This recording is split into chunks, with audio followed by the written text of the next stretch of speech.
యేసుక్రీస్తు నామంలో ఈ ప్రోగ్రాం చూస్తున్న ప్రతి ఒక్కరికి పేరు పేరున హృదయపూర్వక వందనాలు తెలియజేస్తూ ఉన్నాను. పరిశుద్ధాత్మ దేవుడు నాకు చూపించిన నరకము పరలోకం అనే వీడియోస్ని మీ మధ్యలోనికి తీసుకురావడం జరుగుతుంది. ప్రభు నాకు చూపించిన విషయాలని మీ మధ్యలోనికి తీసుకురావడం జరుగుతుంది. చూసిన ప్రతి ఒక్కరు కూడా పరిపూర్ణంగా మార్చబడతారని నమ్మొచ్చున్నాను.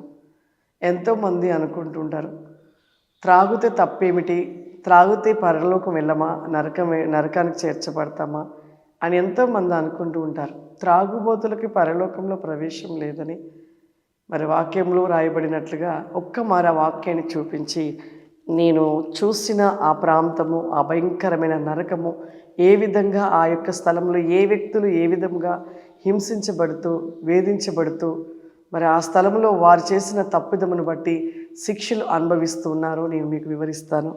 1 కొరింథీయులకు రాసిన పత్రిక 6వ అధ్యాయము 10వ వచనము.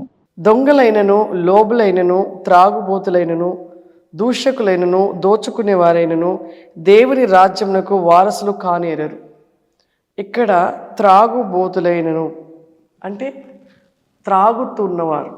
చాలామంది ఈ భయంకరమైన త్రాగుడికి బానిసైపోతూ ఉన్నారు. ఒక మారుగా నేను చెప్పాను, నరకంలో త్రాగుబోతులుగా ఉంటున్న వారి యొక్క సమూహము భయంకరమైన యాతన అనుభవించడం. అలాగే ప్రభు మరలా నన్ను ఆ నరకమని ఆ భయంకరమైన ఆ ప్రాంతంలో ఎంతో భయంకరంగా వేధించబడుతూ వారు చేసిన తప్పిదములకు శిక్ష అనుభవించే స్థలంలోనికి నన్ను తీసుకువెళ్ళడం జరిగింది. ఎటు చూసిన భయంకరమైన నరకం, ఎటు చూసిన ఆ నరకము అనేది అసలు ఆ అగ్ని జ్వాలలలో వారు పడుతున్న యాతన, అదే ఒక నరకము. అలా ఆ యొక్క మరి ఆ ప్రాంతంలోనికి నన్ను తీసుకువెళ్ళినప్పుడు ఒక స్థలంలో చాలా కొన్ని కోట్లకి మిలియన్స్ అంత లెక్కింపచాలని సమూహము కేకలు పెడుతూ ఉన్నారు. ఆ స్థలంలో వారు ఎలా అంటే వారి చేతికి ఒక సీసా ఇవ్వబడుతుంది, అది వారి మీద వారు పోసుకుంటున్నారు. అది వారి మీద పడగానే అది మొత్తం వారి శరీరం అంతా కూడా ఇలా చీల్చబడుతూ ఉంది. అలా చీల్చబడుతూ ఉన్న ఆ స్థలంలో ఉన్న వారందరూ కూడా అలాగే వారికి ఒక సీసా ఇవ్వబడుతుంది, అది వారి మీద పోసుకుంటున్నారు, వారికి అంతటి వారి నోటికి చేసుకుంటున్నారు. అది వెంటనే వారి బాడీలోకి వెళ్ళిపోతున్నప్పుడు అన్నీ కూడా చీల్చబడుతూ పురుగుల వంటి బయటకు వస్తున్నవి. ఎంత భయంకరం అసలు. అలా చూస్తూ నేను అలా నిలబడ్డాను. అక్కడ ఆ యొక్క లావాలో కాలుతున్న ఒక వ్యక్తి అలాగే ఒక సీస పట్టుకొని ఇలా పైకి రావడం జరిగింది. ఆ వ్యక్తి కేకలు పెడుతూ ఉన్నాడు, అయ్యో నేను తప్పు చేశాను ప్రభా, నన్ను క్షమించు అంటూ అతను చెప్తూ ఉన్న మాటలు ఏమిటంటే తను భూమి మీద ఉన్నప్పుడు తను ఏ విధంగా జీవించాడో తను చెప్తూ ఉన్నాడు. తను మాట్లాడుతుండే, అయ్యో నేను భూమి మీద ఉండగా నేను త్రాగుబోతు వాడిగా ఉన్నప్పుడు తర్వాతకి నాకు ఒక వ్యాధి రావడం జరిగింది. ఆ వ్యాధి వచ్చినప్పుడు యేసు ప్రభు వారిని నేను తెలుసుకున్నాను. క్రీస్తు నేను ధరించుకొని నేను త్రాగుడు మానివేశాను. ఇక క్రీస్తే నా సర్వస్వం అనుకున్నాను, రక్షణ తీసుకున్నాను. క్రీస్తులో కొన్ని సంవత్సరాలు నేను జీవించాను. ఎంతో ఆనందంగా ఉంది ఆ జీవితము, ఎంతో సంతోషంగా ఉంది ఆ జీవితము. కానీ కొన్ని సంవత్సరాల తరువాతకి మరలా నా యొక్క స్నేహితులను బట్టి నాకు నా యొక్క మనస్సుకి మరలా ఆ త్రాగాలని ఆశ కలిగి మరలా నేను త్రాగడం మొదలు పెట్టాను. ఆయనను అలా త్రాగినప్పుడైనను నాకు ఒక మారుగా భయం అనిపించింది, కానీ మరలా నేను త్రాగడం అయితే ఆపలేదు. కానీ నేను పరిశుద్ధ గ్రంథం పట్టుకొని మందిరానికి వెళుతున్నప్పుడు మా దైవజనులు ఎన్నో మార్లు చెప్పారు, త్రాగుతున్న వారు పరలోకానికి వారసులు కారు, త్రాగుబోతుతనం కలిగిన వారికి నిత్య నరకాగ్నిలు పడుతూ ఉంటారన్నప్పుడు నేను నవ్వుతూ హేళన చేస్తూ ఉండేవాడను. నరకము పరలోకమా, అది ఎలా ఉంటుంది, అది కూడా ఉంటుందా, అసలు మనిషి చనిపోయాక ఎక్కడికి వెళ్ళిపోతాడో ఎవరికీ తెలియదు, ఇదంతా అబద్ధము, ఇదంతా కల్పితాలు అని నేను అబద్ధముగా ఎంచుకున్నాను, అబద్ధముగా ఆలోచించుకుంటూ ఉండేవాడిని.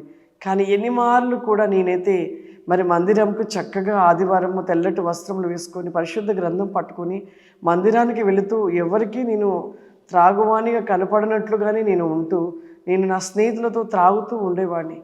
అలా కొంతకాలం తర్వాతకి నాలో ఉంటున్న మరి లివరు మరి డ్యామేజ్ కావడము, మరి డాక్టర్స్ చూసి బ్రతకడం చెప్పడము, కొంతకాలం తర్వాతకి నేను మరణించడం జరిగింది. కానీ ఆ కొంత సమయం ఉన్నప్పుడైనాను నన్ను నేను క్షమాపణ దేవుణ్ణి అడిగి తప్పు ఒప్పుకొని నేను దేవుని పాదాలు పట్టుకోలేకపోయాను. నా మనసులో ఒకటే, సేవకులు చెప్పినను కూడా నరకము పరలోకం అనేది లేదు, కానీ నేను చనిపోతే ఎక్కడో శూన్యంలో కలిసిపోతాను, అసలు చనిపోయిన ఆత్మలన్నీ భూమి మీద ఎక్కడో కలిసిపోయి శూన్యంలో కలిసిపోయాయి అనే ఆలోచన ఉండేది. కానీ నిజముగా నరకము పరలోకం అనేది ఉంటుందనేది నేను గ్రహించలేక ఎన్ని మార్లు చెప్పినా నేను వినక అలాగే నేను ప్రవర్తించి చివరికి మరి నేను మరణించి ఈ స్థలంలో ఈ భయంకరమైన నరకయాతను నేను అనుభవిస్తూ ఉన్నాను. అయ్యో, ఇది భయంకరమైనది నరకం, ఈ నరకంలోనికి ఎవరు ప్రవేశించవద్దు, నరకం అనేది నిజంగా నిలిచి ఉన్నది అని తను కేకలు పెడుతూ మొత్తుకుంటూ అయ్యో ప్రభా నన్ను రక్షించవా అని అతను కేకలు పడుతూ మరలా అదే చెప్తున్నాడు. అయ్యో, భయంకరమైన నరకం అనేది ఉన్నది, మీరు జాగ్రత్త, భయంకరమైన నరకం ఉన్నది, ఈ నరకములో కాలుచున్నాము,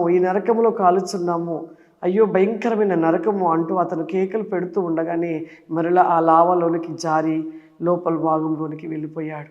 నిజముగా అది చూస్తున్నప్పుడు చాలా దుఃఖం అనిపిస్తూ ఉండేది. ఎందుకంటే వారి యొక్క నార్దరు అసలు వాళ్ళు కేకలు పెడుతుంటే, వాళ్ళు మొత్తుకుంటుంటే అవి వింటున్నప్పుడు మన కళ్ళల్లో నీళ్ళు ఆగవు.